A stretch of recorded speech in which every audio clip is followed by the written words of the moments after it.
¿Dónde comienza el adoctrinamiento de la ideología de género? No comienza en un solo lugar. Comienza en la cultura, en lo que vemos en las redes sociales, en lo que escuchamos en la música y en lo que vemos en películas, novelas y series. Infórmate, familias del Valle Imperial. Yo soy Lupita Carreño y esto es KGBA TV, sirviendo al Valle Imperial e impactando globalmente. Bienvenidos a un episodio más. Pero antes de iniciar con el tema, quiero que nos detengamos y pensemos en esto. De alguna manera hemos redefinido el pecado. Lo hemos suavizado, lo hemos normalizado y lo hemos hecho aceptable. Vivimos en una cultura donde el pecado no se confronta. Y cuando una cultura redefine el pecado, también se redefinen la verdad, la identidad y la familia. Cuando palabras como identidad, género e inclusión cambian de significado, el adoctrinamiento comienza poco a poco, hasta que lo que antes era impensable ahora se vuelve algo normal. Hubo un tiempo donde género y sexo significaban lo mismo, pero en las últimas décadas se comenzó a enseñar que son dos cosas completamente diferentes. Y de ahí nace lo que hoy conocemos como la ideología de género. Esto propone que tu identidad no depende de tu biología, sino de cómo te percibes. Pero la Biblia dice en Génesis 1:27, y creó Dios al hombre a su imagen. Varón y hembra los creó. Es Dios el que define tu identidad. No la cultura, no cómo te percibes y no cómo te sientes. Hoy quiero abrirte los ojos a una conversación que está marcando el rumbo de nuestra cultura. Recientemente estuve en un seminario donde se habló claramente de la ideología de género y el impacto que está causando en nuestras familias. La ideología de género enseña que tu sexo biológico no determina quién tú eres. Es decir, que ya no se trata de cómo naciste, sino de cómo te percibes. Una persona puede identificarse como hombre, mujer, ambos o ninguno, incluso identificarse como animal o algún objeto. Esto es independientemente de tu biología. El problema es que esta ideología no se está quedando en el ámbito personal, se está institucionalizando, está entrando en las escuelas, en las políticas públicas y en los sistemas educativos. Muchas escuelas están implementando protocolos donde al estudiante se le permite cambiarse de nombre, usar diferentes protocolos, entrar a espacios privados del sexo opuesto y todo esto sin el conocimiento o el consentimiento de los padres. Esto significa que la escuela puede saber algo sobre la identidad de tu hijo sin que tú lo sepas. Y esto levanta una pregunta seria. ¿Quién tiene la autoridad sobre los hijos? ¿Los padres o el sistema? Y otro gran problema que acarrea esto de la ideología de género es el concepto de la afirmación, donde cualquier identidad que el niño exprese debe de ser afirmada automáticamente sin cuestionamiento. Pero aquí surge otra pregunta. ¿Se está guiando y educando al niño o simplemente se le está dejando navegar en confusión? Los niños y adolescentes están en una etapa donde están formando su identidad. Y si en ese momento reciben mensajes que contradicen su identidad biológica, esto puede causar confusión, ansiedad y consecuencias emocionales profundas. Otro punto importante es cómo el lenguaje ha sido redefinido. Palabras como género, identidad e inclusión son palabras que han sido distorsionadas y muchas veces se usan para promover ideas sin que los padres entiendan completamente lo que implican. ¿Cuál es el papel del gobierno y las instituciones? Aquí en el estado de California se están promoviendo políticas que en algunos casos limitan la participación importante en decisiones críticas sobre sus hijos. Esto no es solo un tema educativo, es un tema de autoridad, es un tema de familia y es un tema de verdad. Padres, es necesario despertar, involucrarse, hacer preguntas, conocer las políticas de las escuelas y no asumir que todo está bien.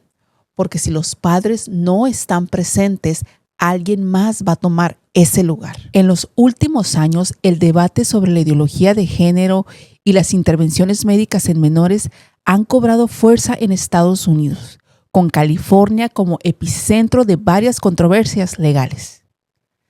Hay jóvenes que han pasado por intervenciones irreversibles y después han expresado arrepentimiento. Algunos de esos casos son el de Layla Jane, Chloe Cole y Elena Kirchner. Ellas se sometieron a procedimientos de transición y ahora luchan por cambiar el sistema, así como el marco legal que rodea estos casos en California. Y quiero compartir contigo ahora la historia de Chloe Cole. Ella tenía 13 años cuando comenzó su transición médica. Los médicos la pusieron en bloqueadores de pubertad y testosterona y a los 15 años se sometió a una mastectomía doble.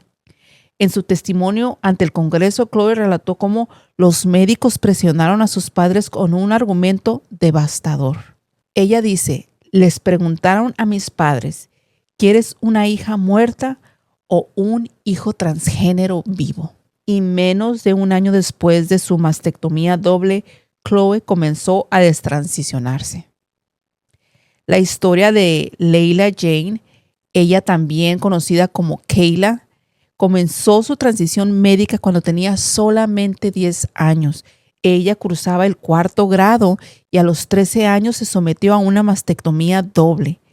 En su demanda, Layla afirma que desesperadamente necesitaba ayuda, pero se encontró bajo el cuidado de profesionales médicos que mutilaron química y quirúrgicamente su cuerpo. Actualmente, Layla está demandando al Hospital Kaiser y a los médicos por los procedimientos que consideran dañinos e innecesarios. Estas jóvenes tienen demandas contra el Hospital Kaiser por los tratamientos recibidos y en el caso de Chloe, su demanda acusa a Kaiser de presionar a sus padres con falsas advertencias de suicidio para aprobar su cirugía cuando solo tenía 15 años. Y estos casos son parte de un número creciente de demandas de destransición. Para las familias californianas que están enfrentando cuestiones de ideología de género con sus hijos, este panorama legal y social está en constante cambio y presenta desafíos significativos. Por un lado, organizaciones como California Family Council abogan por mayores restricciones y protecciones contra lo que consideran intervenciones médicas innecesarias y dañinas. Y por otro lado, grupos de defensa del LGBTQ+ sostienen que estas restricciones niegan atención médica necesaria y violan los derechos de los jóvenes transgéneros y sus familias. Estas jóvenes dicen que en medio de su confusión encontraron afirmación rápida y tomaron decisiones médicas con consecuencias profundas. Y el caso de Elena Kirchner es uno de los testimonios más impactantes dentro de este debate. Ella misma relata que no creció incómoda con ser mujer, pero sí con profundas luchas emocionales, depresión, ansiedad, trastornos alimenticios, autolesiones y una sensación constante de no encajar. Ella habla de la gran influencia digital. A los 14 años comenzó a aislarse y a pasar largas horas en redes sociales. Y ahí encontró una narrativa constante. Que si no te sientes bien con tu cuerpo, si no encajas, entonces podrías ser trans. Influencers y comunidades en línea le enseñaron a interpretar su dolor no como un problema emocional, sino como una disforia de género. Elena dice que cuando ella expresó esta confusión, no encontró cuestionamiento, encontró afirmación. Consejeros escolares y terapeutas validaron inmediatamente su identidad y según su propio testimonio, un profesional le dijo a su madre que Elena estaba en riesgo de suicidio si no aceptaba el tratamiento. La presión fue real.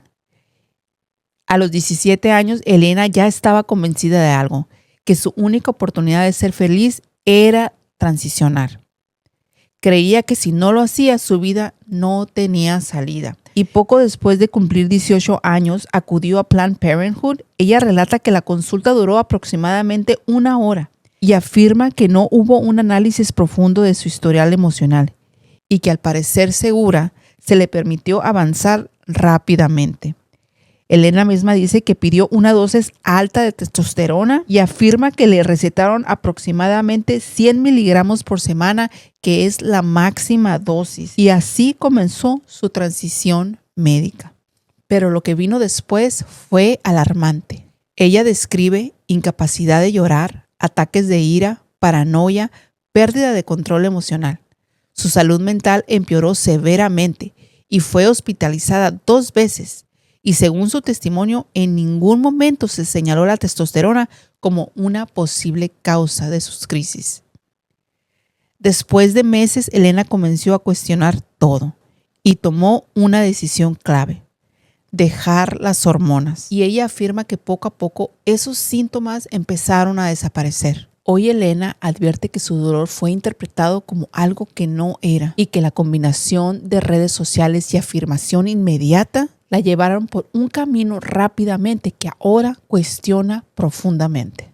No todo dolor es disforia, pero si lo tratamos como si lo fuera, las consecuencias pueden ser irreversibles. Estas historias no son simples, son complejas y revelan una profunda división en nuestra sociedad. Y esto levanta una pregunta urgente. ¿Puede un menor de edad comprender y tomar decisiones irreversibles?